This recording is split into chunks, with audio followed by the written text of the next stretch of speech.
Hi friends, welcome to Sana's edutips. Exam ബൂസ്റ്ററിൻ്റെ പുതിയൊരു ക്ലാസ്സിലേക്ക് എല്ലാവർക്കും സ്വാഗതം. ഇന്നത്തെ ക്ലാസ്സിൽ നമ്മൾ ഡിസ്കസ് ചെയ്യുന്നത് അസസ്മെൻറ്റുമായി റിലേറ്റ് ചെയ്ത കുറച്ച് കാര്യങ്ങളും അതുപോലെ തന്നെ ഒരു 10 ചോദ്യങ്ങളുമാണ്. ഈ ചാനൽ ആദ്യമായി കാണുന്നവരാണെങ്കിൽ ചാനൽ സബ്സ്ക്രൈബ് ചെയ്യുക. അതുപോലെ തന്നെ സബ്സ്ക്രൈബ് ചെയ്യാത്തവരുമുണ്ടെങ്കിൽ സബ്സ്ക്രൈബ് ചെയ്യാൻ മറക്കല്ലേ. നമുക്ക് ക്ലാസ്സിലോട്ട് പോവാം. A teacher collects and reads the work of the class, then plans and adjusts the next lesson to meet students' needs. He or she is doing option A, assessment of learning, option B, assessment as learning, option C, assessment for learning, option D, assessment at learning. അപ്പോൾ ഒരു teacher എന്ത് ചെയ്യാണ്, കുട്ടികളുടെ class works എല്ലാം collect ചെയ്യാണ്, അത് read ചെയ്യാണ്. Then അതിനനുസരിച്ചിട്ടുള്ള നെക്സ്റ്റ് ഡേ ക്ലാസ് അല്ലെങ്കിൽ നെക്സ്റ്റ് ലെസൺ എന്ന് പറയുന്നത് കുട്ടികളുടെ നീഡിനനുസരിച്ചുള്ളതായിട്ടുള്ള രീതിയിൽ പ്ലാൻ ചെയ്യാണ്. അങ്ങനെയാണെങ്കിൽ he or she is doing ഏത് ടൈപ്പ് ഓഫ് അസസ്മെൻ്റ് ആണെന്ന്. അപ്പോൾ ഈ assessment of learning, as learning, for learning, ഇത് മൂന്നെണ്ണം എന്താണെന്ന് നമുക്ക് നോക്കിയിട്ട് ഇതിൻ്റെ ആൻസറിലോട്ട് വരാം. കാരണം ഇതൊരു ഇമ്പോർട്ടൻറ്റ് ടോപ്പിക് ആയതുകൊണ്ടാണ്, ജസ്റ്റ് ഒന്ന് പറഞ്ഞു പോവാണ്.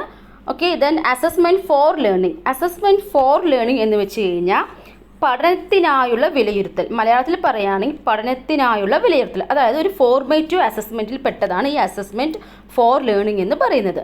Then it occurs through out the learning process. ഒരു ലേണിംഗ് പ്രോസസ്സിന് കണ്ടിന്യൂഷനായിട്ട് നടന്നുകൊണ്ടിരിക്കും. ഓക്കെ, അതിന് ഫോർ എക്സാമ്പിളാണ് ഒരു ക്ലാസ് ടൈമിൽ ടീച്ചർ ക്വസ്റ്റ്യൻസ് അങ്ങോട്ടും ഇങ്ങോട്ടും ചോദിക്കുക, അല്ലെങ്കിൽ എന്തെങ്കിലും ക്ലാസ് വർക്കുകൾ കൊടുക്കുക. ഇതൊക്കെ ഏത് വരും? അസസ്മെൻറ്റ് ഫോർ ലേണിങ്ങിൽ വരുന്നതാണ്. അപ്പോൾ ഷോർട്ടായി പറയുകയാണെങ്കിൽ അസസ്മെൻറ്റ് ഫോർ ലേണിംഗ് എന്ന് പറയുന്ന ഒരു ഫോർമേറ്റീവ് അസസ്മെൻറ്റിൽ പെട്ടതാണ്. അതൊരു മെയിൻ പോയിൻ്റാണ്. ദെൻ ഇത് എപ്പോഴാണ് നടക്കുന്നത്? ക്ലാസ് ടൈമിൽ ടീച്ചർ ചെയ്യുന്നതാണ്. ഓക്കെ, ഈ അസസ്മെൻറ്റ് ഫോർ ലേണിംഗ് എന്ന് പറയുന്നത് ക്ലാസ് ടൈമിൽ ടീച്ചർ ചെയ്യുന്നതാണ്. ഓക്കെ, ഇത് രണ്ട് കാര്യം മനസ്സിലാക്കി വയ്ക്കുക. അപ്പോൾ ഇതാണ് അസസ്മെൻറ്റ് ഫോർ ലേണിംഗ് എന്ന് വെച്ച് ഉദ്ദേശിക്കുന്നത്. Then assessment of learning. ഇവിടെ അസസ്മെൻറ്റ് ഓഫ് ലേണിംഗ് എന്ന് വെച്ച് കഴിഞ്ഞാൽ പഠനത്തെ വിലയിരുത്തലാണ്. ഓക്കെ, പഠനത്തിന് വിലയിരുത്തുക. സോ അപ്പോൾ എന്തായിരിക്കും? സമ്മേറ്റീവിലാണ് വരിക, അല്ല അതൊരു സമ്മേറ്റീവ് അസസ്മെൻ്റ് ആയിട്ട് വരികയാണ്. Then what the students have learned, കുട്ടി എന്ത് പഠിച്ചു എന്നുള്ളത് അവിടെ ജഡ്ജ് ചെയ്യുകയാണ്, അല്ലേ? അതാണ് ഈ അസസ്മെൻറ്റ് ഓഫ് ലേണിംഗ് കൊണ്ട് ഉദ്ദേശിക്കുന്നത്. To certify students competence. അതുപോലെ തന്നെ ആ എന്താ പഠിച്ചു എന്നുള്ളത് നമ്മൾ സർട്ടിഫൈ ചെയ്യുമ്പോൾ നമ്മൾ എന്ത് ഇവിടെ സ്കോറും അതുപോലെ തന്നെ ഗ്രേഡും ഒക്കെ കൊടുക്കുന്നത് അസസ്മെൻറ്റ് ഓഫ് ലേണിങ്ങിലാണ്. അതിൻ്റെ എക്സാമ്പിൾ നമുക്ക് പറയാം, ഈ ടേം ടെസ്റ്റ് അതുപോലെ തന്നെ അച്ചീവ്മെൻറ്റ് ടെസ്റ്റ് ഇതെല്ലാം പെടും. ഓക്കെ, അപ്പോൾ അസസ്മെൻറ്റ് ഓഫ് ലേണിംഗ് എന്ന് വെച്ച് കഴിഞ്ഞാൽ അതൊരു സമ്മേറ്റീവ് പ്രോസസ്സാണ്. അത് കുട്ടി എന്താ പഠിച്ചു എന്നുള്ളത് വിലയിരുത്തുവാണ്, അല്ലെങ്കിൽ ജഡ്ജ് ചെയ്യാണെന്ന് പറയാം. ഓക്കെ, അപ്പോൾ അസസ്മെൻറ്റ് ഓഫ് ലേണിംഗ് ക്ലിയർ ആയില്ലേ? ദെൻ ഒന്നുകൂടി ഉണ്ട് അസസ്മെൻറ്റ് ആസ് ലേണിംഗ്. ഇവിടെ ആസ് ലേണിംഗ് കൊണ്ട് ഉദ്ദേശിക്കുന്നത് പഠിച്ചത് സ്വയം വിലയിരുത്തുക. അതാണ് ഈ അസസ്മെൻറ്റ് ആസ് ലേണിംഗ് വെച്ച് ഉദ്ദേശിച്ചത്. അതായത് assess students own learning.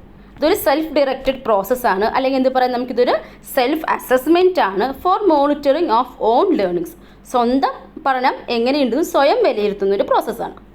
Okay, തൻ്റെ റിഫ്ലക്ഷൻസ് അല്ലെങ്കിൽ തൻ്റെ ഇൻസൈറ്റ്സ് എല്ലാം സെൽഫായിട്ട് അസസ് ചെയ്യുന്നതാണ് നമ്മൾ അസസ്മെൻറ്റ് ആസ് ലേണിംഗ് എന്ന് വെച്ച് ഉദ്ദേശിക്കുന്നത്. അപ്പോൾ ക്ലിയർ ആയിരുന്നു വിശ്വസിക്കുന്നു. അപ്പോൾ ഡീറ്റെയിൽഡ് ആയിട്ട് പറയാൻ ഒന്നും നിങ്ങൾക്ക് സമയമില്ല, ടൈമില്ലല്ലോ. അപ്പോൾ എക്സാം എടുത്തായതുകൊണ്ട് ഷോർട്ടായിട്ട് പറയുന്നത് എക്സാം പോയിന്റ് ഓഫ് വ്യൂവിൽ അസസ്മെൻറ്റ് ഫോർ ലേണിംഗ് വെച്ച് കഴിഞ്ഞാൽ ഫോറിൽ തന്നെ കണക്ട് ചെയ്യുക. ഇറ്റ് ഈസ് എ ഫോർമേറ്റീവ് പ്രോസസ്സാണ്. ടീച്ചർ ക്ലാസ് ടൈമിൽ ചെയ്യുന്നതാണ്. ഓക്കെ, ക്ലാസ് നടന്നുകൊണ്ടിരിക്കുമ്പോൾ ഓൺ ദ പ്രോസസ്സിൽ നടക്കുന്ന ഒരു കാര്യമാണ്, ലേണിംഗ് പ്രോസസ്സിൽ നടക്കുന്ന ഒരു കാര്യമാണ് അസസ്മെൻറ്റ് ഫോർ ലേണിംഗ് എന്ന് പറയുന്നത്. അസസ്മെൻറ്റ് ഓഫ് ലേണിംഗ് എന്ന് വെച്ച് കഴിഞ്ഞാൽ പഠനത്തിനെയാണ് വിലയിരുത്തുന്നത്. So it is A summative പ്രോസസ്സാണ്. എന്താ കുട്ടി പഠിച്ചു എന്നുള്ളത് ജഡ്ജ് ചെയ്യാൻ വേണ്ടിയിട്ടാണ്. ഓക്കെ, അപ്പം നമ്മളവിടെ സ്കോറും ഗ്രേഡും ഒക്കെ നമ്മൾ യൂസ് ചെയ്യുന്നു, കൊടുക്കുന്നു. ദെൻ അസസ്മെൻറ്റ് ആസ് ലേണിംഗ് എന്ന് പറഞ്ഞ് പഠിച്ചത് സ്വയം വിലയിരുത്തലാണ് അസസ്മെൻറ്റ് ആസ് ലേണിംഗ് എന്ന് വെച്ച് കഴിഞ്ഞാൽ. അപ്പോൾ 3 കൺസെപ്റ്റും ക്ലിയർ ആയെന്ന് വിശ്വസിക്കുന്നു. അപ്പം ഇതിൻ്റെ ആൻസറിലോട്ട് പോവാം. അപ്പോൾ ഇവിടെ എന്താ ചെയ്യുന്നത്? Teacher collects and reads the work of the class ആണ്. Then plans and adjust next lesson. അപ്പോൾ എന്താണ് ഇവിടെ? നെക്സ്റ്റ് ലെസൺ അതിനനുസരിച്ചാണ് പ്ലാൻ ചെയ്യുന്നത്. അപ്പോൾ ടീച്ചർ ചെയ്യുന്ന വർക്കാണ് അതെപ്പോഴും ക്ലാസ് ആ ഒരു ലെസൺ സമയത്താണ്. അപ്പോൾ ഇവിടെ എന്താ വരിക? അസസ്മെൻറ്റ് ഫോർ ലേണിംഗ് ആണ്, അല്ലേ? അസസ്മെൻറ്റ് ഫോർ ലേണിംഗ് എന്നുള്ളതാണ് right answer.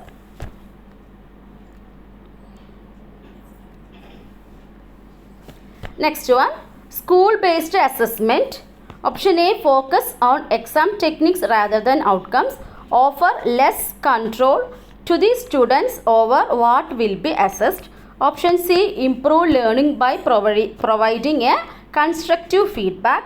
Option D, encourage teaching to the test as they involve frequent testing. അപ്പോൾ ഈ സ്കൂൾ ബേസ്ഡ് അസസ്മെൻറ്റ് എന്ന് പറഞ്ഞാൽ എന്തിനാണ്? അതിൻ്റെ ആൻസർ ഓപ്ഷൻ സി ആണ്. It improve learning by providing a constructive feedback. അവിടെ learning improve ചെയ്യുകയാണ് എങ്ങനെ? ബൈ പ്രൊവൈഡിങ് എ കൺസ്ട്രക്റ്റീവ് ഫീഡ്ബാക്കിലൂടെ. അതാണ് സ്കൂൾ ബേസ്ഡ് അസസ്മെൻറ്റ് എന്ന് വെച്ചാൽ ഉദ്ദേശിക്കുന്നത്. Okay, school based assessment is to improve learning by providing a constructive feedback. Next one, assessment is option A, a good strategy to label and categorize children. Option B, should actively promote competitive spirit in children. Then option C, should generate tension and stress to ensure learning. Option D, is a way to improve learning. അപ്പോൾ ഏതാ വരിക? assessment is a way to improve learning. പഠിച്ചു വെക്കുക. assessment is a way to improve learning ആണ്. Next one, assessment is purposeful if option A, it induces fear and stress among the students. Option B, it serves as a feedback for the students as well as the teachers. Option D, it is done only once at the end of the year. Option D, comparative evaluations are made to differentiate between the students' achievements. ഇവിടെ assessment എന്ന് പറയുന്നത് purposeful ആവുന്നത് എപ്പോഴാണ്? It is done only it serves as A feedback for the students as well as the teachers അല്ലേ? ഇതെന്താണ്? ഇതൊരു feedback കിട്ടണം ഇതിലൂടെ സ്റ്റുഡൻസിനും ടീച്ചേഴ്സിനും. അപ്പോൾ മാത്രമേ എന്താവുള്ളൂ? അസസ്മെൻറ്റ് ഒരു പേർപ്പസ്ഫുൾ ആവത്തുള്ളൂ. ഓക്കെ, അപ്പോൾ assessment is purposeful if it serves as A feedback for the students as well as the teachers. Okay, the next one, assessment by only paper. ശ്രദ്ധിക്കണം, only paper pencil test. Option A, limits assessment. Option B, promotes holistic assessment. Option C, facilitates comprehensive evaluation. Option D, facilitates continuous evaluation. ഇവിടെ assessment by only paper test എന്ന് വെച്ച് കഴിഞ്ഞാൽ ഈ തന്ന option ഏതാണ്? കോംപ്രഹെൻസീവിനോ കണ്ടിന്യൂസ്റ്റോ അല്ലെങ്കിൽ holistic അസസ്മെൻറ്റോ promote ചെയ്യുന്നുണ്ടോ? ഇല്ല. ഇവിടെ എന്താ ചെയ്യുന്നത്? ഇറ്റ് ലിമിറ്റ്സ് അസസ്മെൻറ്റ് ആണ്. കാരണം നമ്മൾ പേപ്പർ പെൻസിൽ ടെസ്റ്റ് എന്ന് പറയുന്നത് അവിടെ റൈറ്റിംഗ് എബിലിറ്റി മാത്രമേ വരുന്നുള്ളൂ, ബാക്കിയൊന്നും വരുന്നില്ല. ഇപ്പോൾ തന്ന ഓപ്ഷൻസിൽ നോക്കുമ്പോൾ ഏതാണ് വരുന്നത്?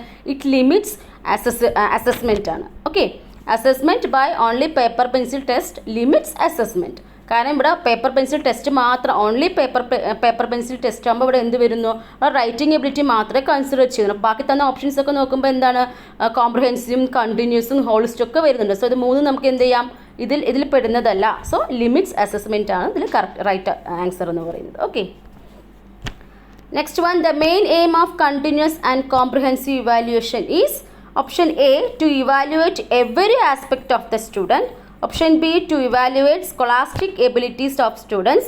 Option C, to evaluate the progress of a student in curricular areas. Option D, to evaluate the progress of the students in co-curricular areas. അപ്പോൾ continuous and comprehensive evaluation CCE അല്ലേ? അപ്പോൾ CCEൻ്റെ മെയിൻ എയിം എന്താണ്? Scholastic ability മാത്രമാണോ, അല്ലെങ്കിൽ to വാൽ the progress of the student in curricular areas ആണോ, അല്ല co curricular areas ആണോ, അല്ലെങ്കിൽ എന്താ പറയുക? ഈ കണ്ടിന്യൂസ് ആൻഡ് കോംപ്രിഹെൻസീവ് ഇവാലുവേഷൻ എന്ന് പറയുമ്പോൾ ഈ മൂന്നും പെടും. അപ്പോൾ എവറി ആസ്പെക്റ്റ് ഓഫ് ചൈൽഡാണ്. To evaluate every aspect of ചൈൽഡാണ്. ഇവിടെ എവറി ആസ്പെക്റ്റിൽ തന്നെ ഈ വേർഡ് തന്നെ ഈ കോംപ്രിഹെൻസീവിൽ തന്നെ വന്നു. ഇതിൽ കോംപ്രിഹെൻസീവ് പറഞ്ഞാൽ ഇവിടെ കുട്ടികളുടെ ഇമോഷണലിയും അതുപോലെ തന്നെ എന്താണ് മെൻ്റലി എല്ലാ ആസ്പെക്റ്റും ഇവിടെ കൺസിഡർ ചെയ്യുന്നുണ്ട്. So to evaluate every aspect of the child.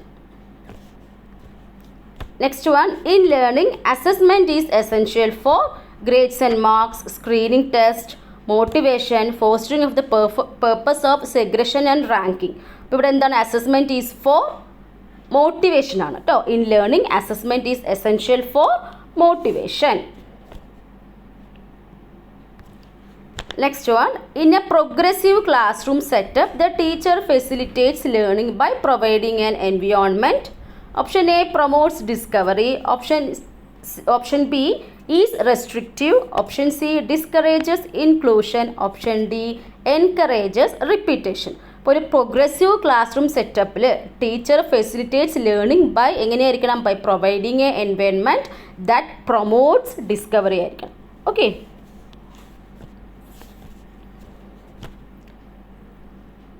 Next one, Teachers, in order to keep learners construct knowledge, need to focus on option A, make sure the learner memorizes everything.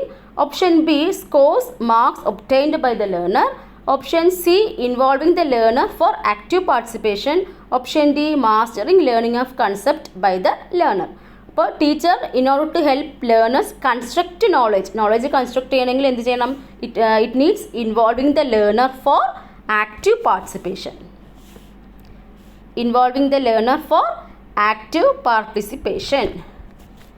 Next one, when a cook tastes a food during cooking, it may be considered as assessment of learning, assessment for learning, assessment as learning, assessment and learning. ഇതിൻ്റെ answer പറയാൻ പറ്റുമോ? ഇതിൻ്റെ when a cook tastes a food during cooking, അല്ല cooking സമയത്ത് ചെയ്യുന്നു. അപ്പോൾ ഏതാ വരിക? Assessment for learning.